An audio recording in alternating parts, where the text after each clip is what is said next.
નમસ્કાર દર્શક મિત્રો, શેરબજારના ધબકારા કાર્યક્રમમાં આપનું સ્વાગત છે. આપની સાથે હું છું શિવ.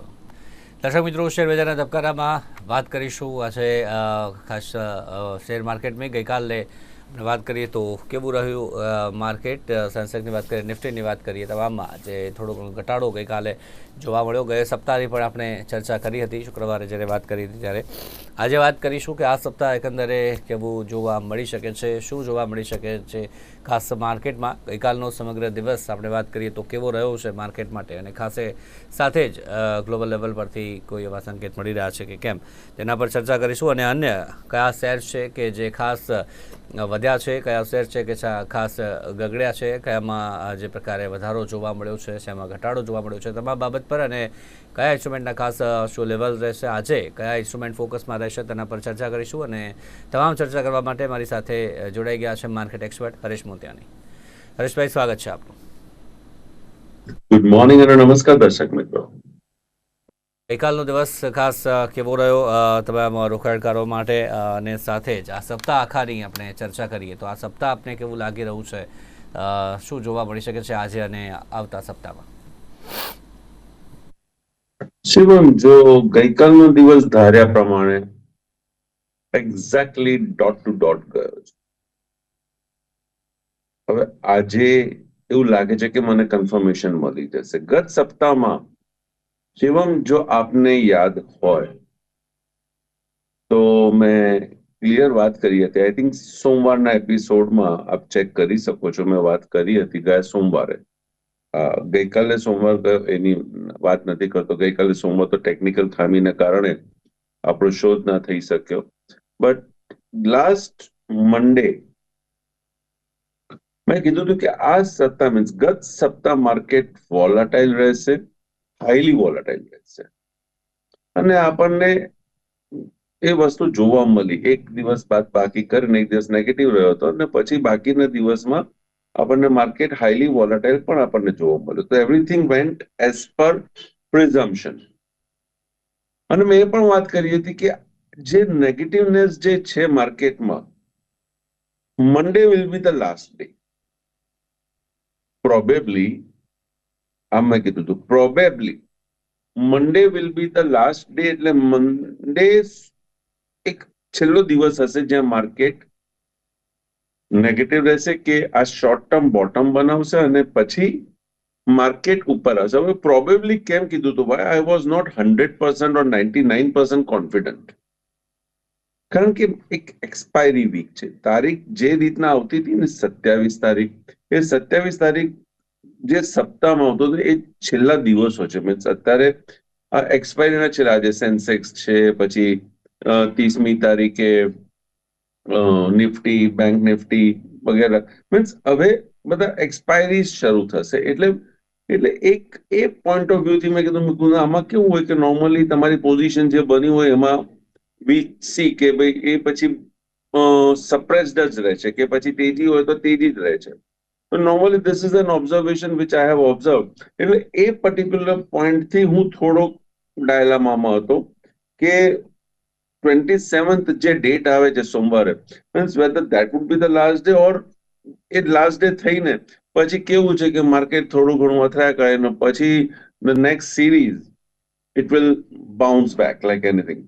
ડેડ કેટ બાઉન્સ જે કહીએ છીએ એ પોસિબિલિટી છે. બટ હવે એક વાત કહું તો ગઈકાલે સાંજે નહીં, મને ગત સપ્તાહથી એક પોઝિટિવ સંકેત આપણને જોવા મળતા હતા, એન્ડ ધેટ વોઝ એફઆઈઆઈ. તમે રોજ સ્ક્રીન ઉપર જુઓ છો કે એફઆઈઆઈ વેચાણમાં છે. એફઆઈઆઈ વેચાણમાં છે. એફઆઈઆઈ ના આંકડા કાયમ નેગેટિવ જ આવે છે. એ આપણે બધા જોઈએ છે. પણ તમે ડીપ ઇન્ટુ તમે જો, જયારે લોંગ શોર્ટ પોઝિશન તમે ચેક કરો, એમના કોન્ટ્રાક્ટ જયારે આપ ચેક કરવા જાઓ, થોડું ડીપ સ્ટડી કરો, તો એ ડીપ સ્ટડીમાં ક્લિયર સંકેત આપણને જોવા મળતો હતો કે એફઆઈઆઈ જે 3.5 લાખ શોર્ટ પોઝિશન કોન્ટ્રાક્ટ બનાવીને બેઠા હતા, એ હવે હું આજની વાત કરું, મીન્સ ગઈકાલે બંધમાં it is come down to 2,71,000.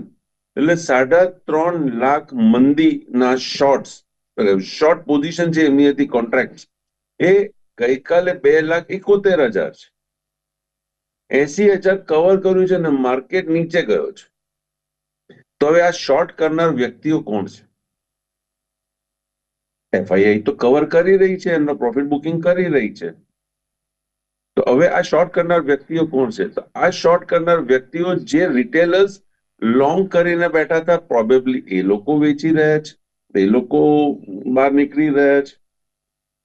મે બી કદાચ ડીઆઈએ મીન્સ પ્રોપ્રાઇટરી અકાઉન્ટ્સ, એ લોકો થોડુંક હલકો થઈ, પણ એ લોકો બી મંદીમાં છે. એ લોકો તો ઈચ્છે છે કે માર્કેટ નીચે આવે તો પ્રોપ્રાઇટરી અકાઉન્ટને બેનિફિટ છે. તો અહીંયા હવે થોડી કસમકસ છે. તો આજનો દિવસ બહુ અગત્યનો થઈ જાય છે આ શોર્ટ જોઈને. હું બીજા બધા ન્યૂઝ અત્યારે નથી જોઈ રહ્યો, તમે સમજો હું શું વાત કરી રહ્યો છું. તો આ જે સિનારીઓ ડેટામાં જે ઉભો થયો ને, એટલે એ કહે છે કે આજનો દિવસ અગત્યનો છે. હવે એફઆઈઆઈ જો અહીંયાથી અપટર્ન એનો ગ્રાફ થયો છે 350 સુધી નીચે, 350 થી પછી ઉપર આવે છે, 270 સુધી ગયું છે. હવે આ 270 શું નલિફાઈ કરે છે, 0-0 શોર્ટ કરે છે, કેમ કે બજેટ સુધી તો આ 2,70,000 જે શોર્ટ્સ કર્યા છે એ એમને કવર કરવા પડશે.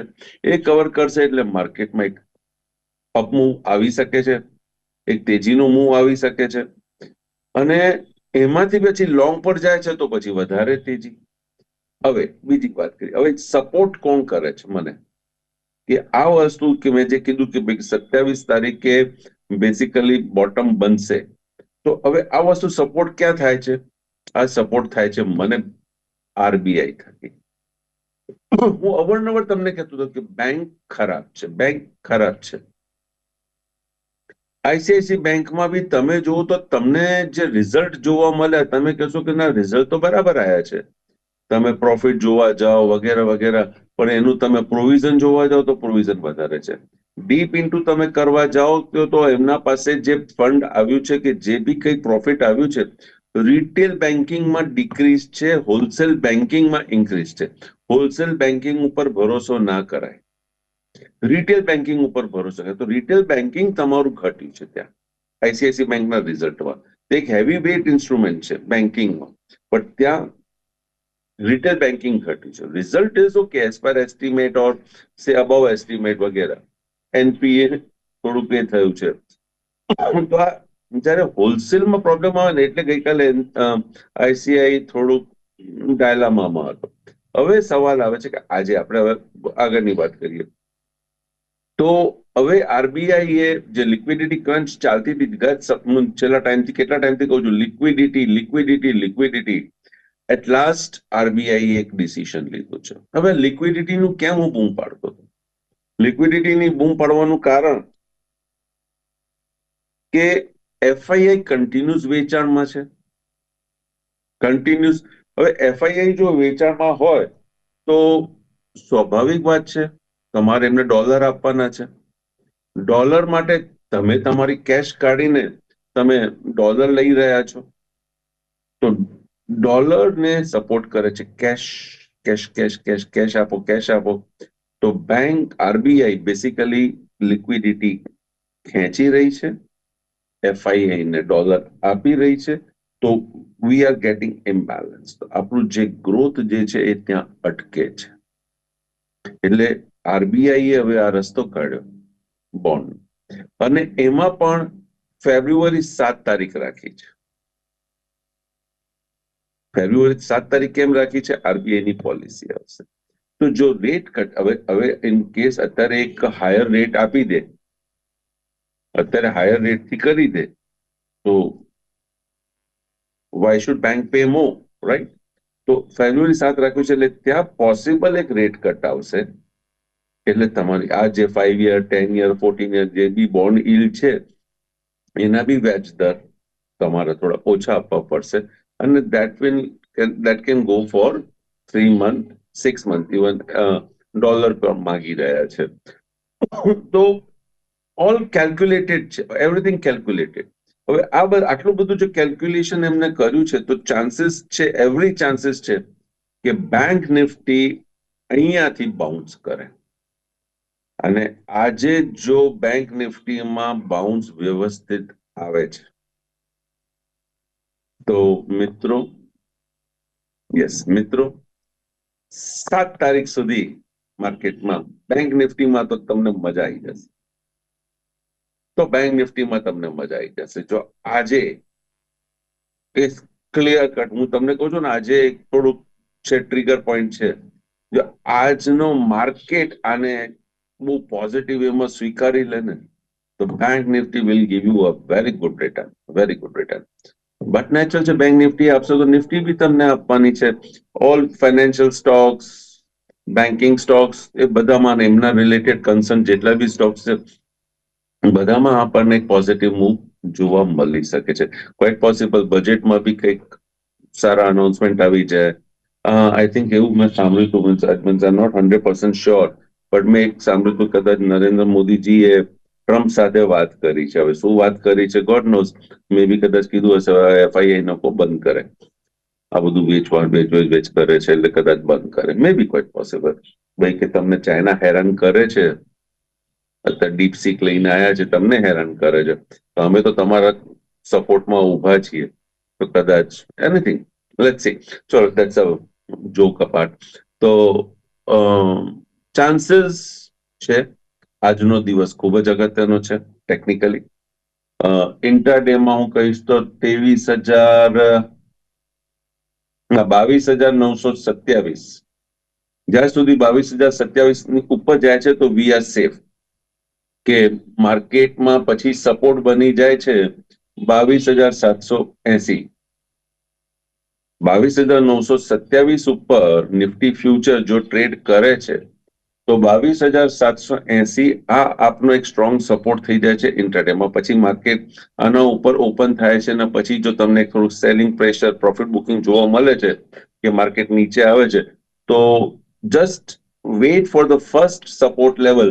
પહેલો સપોર્ટ લેવલ હશે 22,780 અને બીજો સપોર્ટ લેવલ હશે 22,700-750 ની વચ્ચે. આ બીજો સપોર્ટ લેવલ હશે. એટલે આ બે લેવલને ખાસ ધ્યાન રાખજો. આ તૂટે તો પછી ચિંતા થશે, નિફ્ટીમાં. અને ઇન કેસ આ લેવલને મેન્ટેન કરી જાય છે, 22,927 ઉપર બી ટકી જાય છે, તો બીજો ઇમ્પોર્ટન્ટ લેવલ આવે છે 23,000 થી 23,050. એના ઉપર જાય છે તો 23,100 થી 23,150 એના વચ્ચે. પછી આ લેવલ્સ તમને નિફ્ટીમાં ખાસ જોવાના રહેશે. એના પછી યસ 23,100-150 ઉપર જો આવી જાય તો મજા આવી. તો પછી તો 23,500 સુધી, 400-500 સુધી બી આવી શકે છે. પછી અલગ અલગ વચ્ચે વચ્ચે બધા લેવલ્સ છે. પછી માર્કેટ એક મેં તમને જેમ વાત કરી કે દેન till budget or till RBI policy we may see a very good move. Not very good move, but કહેવાનો મતલબ મારો એ છે કે ઓવરઓલ ટ્રેન્ડ તો નેગેટિવ છે શિવમ, આપણે બધા જાણીએ છીએ. ઓવરઓલ ટ્રેન્ડ 200 દિવસ જે મૂવિંગ એવરેજ છે એમાં એનાથી નીચે ટ્રેડ કરે છે, એટલે ઓવરઓલ ટ્રેન્ડ તો નેગેટિવ છે. That we all accept. Now only thing is કે ભાઈ બાઉન્સ જે આટલું બધું ઘટ્યું છે તો હવે બાઉન્સ આવવો જોઈએ.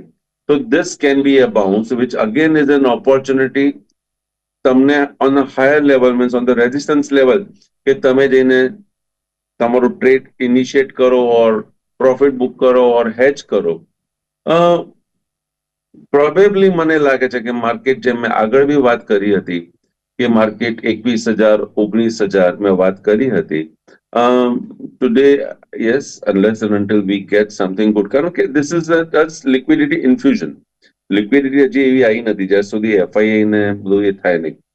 તો હું એમ કહીશ કે the first level which I foresee on the downside long term positional trader માટે 21,500, 21,000, એનાથી નીચે 19,000 થી 20,000. Right? So these are the levels which I am anticipating. Let's see what happens.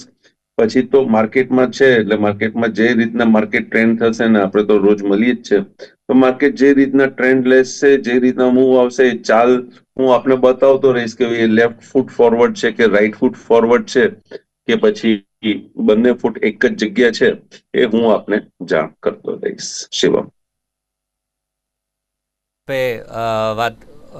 બજેટની હમણાં આપણે વાત કરી તો તેમાં આપણે સોશિયલ મીડિયા પણ જોઈએ ત્યારે બજેટ આવી રહ્યું છે 1લી તારીખે, અને એની પહેલાં ઘણી બધી માંગો ઉઠી રહી છે. સોશિયલ મીડિયાની આપણે વાત કરીએ તો તેમાં અમુક મીમના રૂપે જોઈએ કે અલગ મધ્યમ વર્ગ માટે ખાસ કરીને કે આ વખતે કંઈક નિર્મલા સીતારમણ જાહેર કરે એવી આશા તમામ રાખી રહ્યા છે.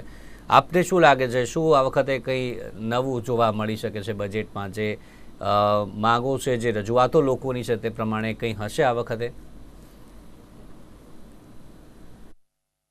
જો પહેલી વાત તો કહું તો મને ચોકલેટમાં કોઈ ઇન્ટરેસ્ટ નથી. હવે ઉંમર થઈ ગઈ, ડાયાબિટીસ પણ આવી ગયું છે, તો ચોકલેટ, સ્વીટન્ડ વર્ડ્સ એ બધામાં મને કોઈ ઇન્ટરેસ્ટ. સી, ઇન્ફ્લેશન છે, ઇન્ફ્લેશન વધી રહ્યું છે. આપે વાત કરી મિડલ ક્લાસ માટે. મારી ડિમાન્ડ છેલ્લા 20 વર્ષથી છે. હું જ્યારથી આપના સાથે જોડાયો છું, જ્યારથી હું આ કાર્યક્રમ આપના માધ્યમ થકી હું કરી રહ્યો છું, હું ત્યારથી એક વાત કરું છું, એક લોજિક વાત કરું છું. જો આપણા તમામ દર્શક મિત્રોને તમને બી જો ખ્યાલ આવે તો તમે બી આ ટોપિકને ટિંકે કરો. જો મિડલ ક્લાસ એટલે હું એમ કહું કે મેજોરિટી સર્વિસ ક્લાસ, નોકરિયાત વર્ગ, રાઈટ? હવે નોકરિયાત વર્ગને પગાર મળે છે. પગારમાં એમના ડિફરન્ટ કોમ્પોનન્ટ છે. Basic salary, HRA, CCA, કન્વેન્સ allowance, education allowance વગેરે વગેરે. અને મોસ્ટ ઇમ્પોર્ટન્ટ કન્સ્ટિટ્યુન્ટ જે હોય છે ને, એ હોય છે ડિયરનેસ અલાઉન્સ. હવે ડિયરનેસ અલાઉન્સ એટલે મોંઘવારી ભથ્થું. હવે આ મોંઘવારી ભથ્થો કેમ મળે છે તમને? મોંઘવારી સરકાર કંટ્રોલ નથી કરી શકતી, જે બી સરકાર હોય. તમે મોંઘવારી કંટ્રોલ નથી કરી શકતા એટલે તમે એમને મોંઘવારી ભથ્થો આપો છો. તો મોંઘવારી ભથ્થા ઉપર તમે ટેક્સ કેમ લગાડો? પછી કીધું અમે સ્ટેન્ડર્ડ ડિડક્શન આપીએ છીએ ને. તો મોંઘવારી ભથ્થા અને સ્ટેન્ડર્ડ ડિડક્શન તમે કમ્પેર કરો તો it is one and the same. એટલે જ મેં તમને કીધું મને ચોકલેટથી હવે મને કોઈ ઇન્ટરેસ્ટ નથી. But you give some good benefits. Middle class ને સર્વિસ ક્લાસને જો તમે બેનિફિટ નહીં આપો તો એ વ્યક્તિ ધીરે ધીરે પુઅર થઈ જશે. પછી mentality, standard of living, everything will go on that side. Everything will go on that side. તો કઈ કોન્ક્રીટ લોજિક સરકાર આપે તો છે. કોર્પોરેટ માટે કરે છે. કોર્પોરેટ માટે કરવું જોઈએ, કરે છે ને કરવું જોઈએ. એવરી ગવર્મેન્ટ, હું એનો વિરોધ નથી કરતો, કરવું જોઈએ. કેમ કે કોર્પોરેટ તમારા દેશને ઉપર લઈને આવે છે. સર્વિસ પીપલ એ વર્ક કરે છે, એ લોકો બી કરે છે, એ લોકો બી દેશને ઉપર લાવે છે, ના નથી. But they come with the power, human power. Corporate comes and increases your GDP growth. Manufacturing, વસ્તુઓ લાવવાની રિસ્ક ટેકિંગ એબિલિટી. સર્વિસ ક્લાસમાં રિસ્ક ટેકિંગ એબિલિટી નથી. તો આ બધી વસ્તુ છે. તો વોટ ગવર્મેન્ટ હેઝ ડન, હું એનો એ નથી કરતો, વિરોધ નથી કરતો. બટ એટલીસ્ટ કન્સિડર કે જે ડીએ જે છે ને એટલો પાર્ટ તમે સ્ટેન્ડર્ડ ડિડક્શન ને કદાચ હું એમ કહું કે સાઈડમાં મૂકી દો. હવે તમે ડીએ ખાલી બહાર કરી દો ને ટેક્સમાંથી, એક્ઝેમ્પશન આપી દો, તો મિડલ ક્લાસ લિટરલી ખુશ થઈ જશે, રિયલી ખુશ થઈ જશે. કે DA is in efficiency to control the inflation. મોંઘવારી તમે કંટ્રોલ નથી કરી શકતા એટલે તમે મોંઘવારી ભથ્થો આપી રહ્યા છો. જસ્ટ આ વાત ઉપર વિચારો. શિવમ, યસ. તો એ જ જોવાનું છે કે હવે પહેલી તારીખે બજેટ આવશે ત્યારે ખાસ શું હશે. આગળ વાત કરીએ, અલગ અલગ ઇન્સ્ટ્રુમેન્ટ પર આપણે વાત કરીએ. તેના શું લેવલ્સ રહે છે? સૌથી પહેલો ઇન્સ્ટ્રુમેન્ટ છે ગ્રાસિમ.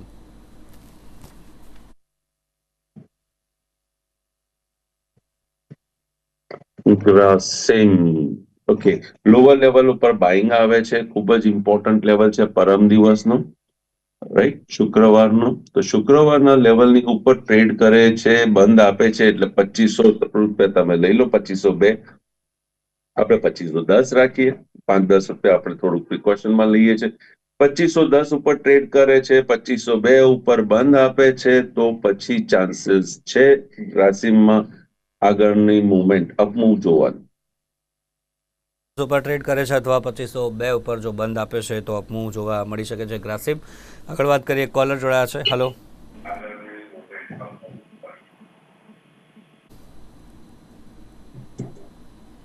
ફોન કટ થઈ ગયો છે. આગળ વાત કરીએ, ગેસ.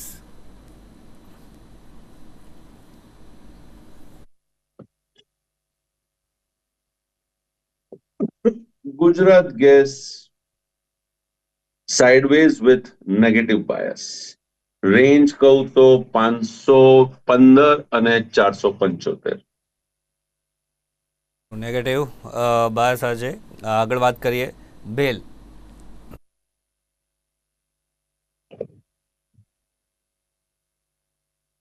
બેલ નેગેટિવ છે. જ્યાં સુધી બેલ આપનો 300 ઉપર, 300 ના 210 ઉપર, જ્યાં સુધી 210 ઉપર ટ્રેડ ના કરે ત્યાં સુધી તો મને નેગેટિવ જ લાગે છે. ઇવન 210 ઉપર બી સપ્લાય આવી જશે એટલે પ્રોફિટ બુકિંગ એ લેવલ ઉપર મને દેખાય છે. I don't know, but looks like weak. It's a weak instrument ચાર્ટમાં. I will not go and buy. જી, એ કોલર જોડાયા છે. હલો,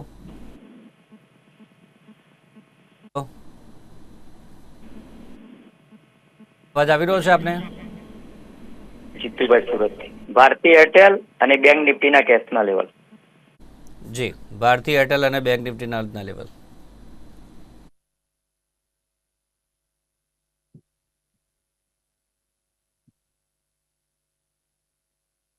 ભારતી એરટેલે ગઈકાલે ડિક્લાઇન સરસ મજાનું આપ્યું છે. બંધ છે 1602.60. તો એવરી પોસિબિલિટી આજે 1602.60 ઉપર એવરી પોસિબિલિટી આવશે. નડતરમાં 1615 ને 1635 છે. સપોર્ટ 1581 છે. બેંક નિફ્ટીના લેવલ, ઓકે, બેંક નિફ્ટીના લેવલ હું તમને અહીંયાથી આપી દઉં. મારા બીજા સોફ્ટવેરથી મેં, મારા પર્સનલ સોફ્ટવેરથી મેં કાઢ્યા છે. અહીંયા 48,200 આ સૌથી ઇમ્પોર્ટન્ટ એક લેવલ છે. આના ઉપર પછી 48,350 થી 400 આ બીજો એક ઇમ્પોર્ટન્ટ લેવલ છે. એના ઉપર જશે તો 48,600, પછી 800, રાઈટ. અને સપોર્ટ જે મને દેખાય છે, સ્ટ્રોંગ સપોર્ટ, એ 47,790 દેખાય છે. તો 47,790 અને 47,600 આ બે સ્ટ્રોંગ સપોર્ટ છે. તો હવે આ લેવલને તમે આ ગેપ અપમાં કઈ રીતના ટ્રેડ કરો છો, લેટ્સ સી. હલો, હાજી, ચાલુ સાહેબ. જી, આપનો સવાલ જણાવશો. નમસ્તે, નમસ્તે, ગુડ મોર્નિંગ. ગુડ મોર્નિંગ, આપના સવાલ જણાવશો. હા, રિલાયન્સ અને સીડીએસએલ બેમાં વર્ષ માટે ઇન્વેસ્ટ કરવું છે, આ ભાવે થાય? રિલાયન્સ અને અન્ય ઇન્સ્ટ્રુમેન્ટ કયો કીધો આપે? આપનો ટીવીનો અવાજ ધીમો કરજો. અન્ય ઇન્સ્ટ્રુમેન્ટ સંભળાયો નથી, પરંતુ રિલાયન્સમાં 1 વર્ષ માટે તમને ઇન્વેસ્ટ કરવું છે તો કરાય. હું સીધા લાંબા ચાર્ટમાં જઈ રહ્યો છું. ના, હજી મને કોન્ક્રીટ સંકેત નથી મળતા. ભાઈ મારા, મને બહુ કોન્ક્રીટ સંકેત નથી મળતા. તો હું હજી થોડોક વેટ એન્ડ વોચ કરીશ. સી, તમે બોટમ ફિશિંગ ટ્રાય કરી શકો છો. ઇન કેસ આ નીચે આવે છે ને 1190 ને ધ્યાનમાં રાખીને વીકલી ક્લોઝ, જ્યાં સુધી વીકલી ક્લોઝ 1190 થી નીચે નથી મળતું ત્યાં સુધી તમે ટ્રાય કરી શકો છો આને. બટ ઇફ ઇટ કમ્સ બિલો 1190 તો અગેન થોડુંક ડોલ્ડ્રમ ડાયલામામાં આ ઇન્સ્ટ્રુમેન્ટ આવી શકે છે. જો એક રિલાયન્સ વિશે કહું તો રિલાયન્સનું જે રિફાઇનિંગ માર્જિન વાળું જે પ્રોફિટ હતું અત્યાર સુધી રશિયાથી ઇમ્પોર્ટ કરતા હતા ને પછી ઇંગ્લેન્ડમાં ને વગેરે બીજી જગ્યાએ ફોરવર્ડ કરતા હતા. એટલે રિલાયન્સ વોઝ એન ઇન્ટરમીડિયરી. હવે જો અહીંયા વોર બંધ થઈ જાય તો આ જે બિઝનેસ છે it will get affected, right? It will means Reliance will get affected. Just think it over. Yeah. જી, તો જે પણ ઇન્સ્ટ્રુમેન્ટ વિશે ચર્ચા કરી તેમાં આપનું કોઈ પર્સનલ હોલ્ડિંગ કે આપનું કોઈ પર્સનલ ઇન્ટરેસ્ટ?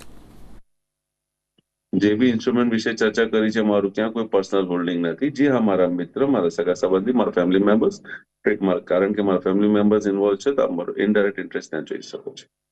આભાર આપનો અમારી સાથે જોડાયા તે બદલ. Thank you very much. તો દર્શક મિત્રો, શેરબજારના ધબકારા કાર્યક્રમમાં અત્યારે બસ આટલું જ. ફરી મળીશું આવતીકાલે. રજા આપશો. નમસ્કાર.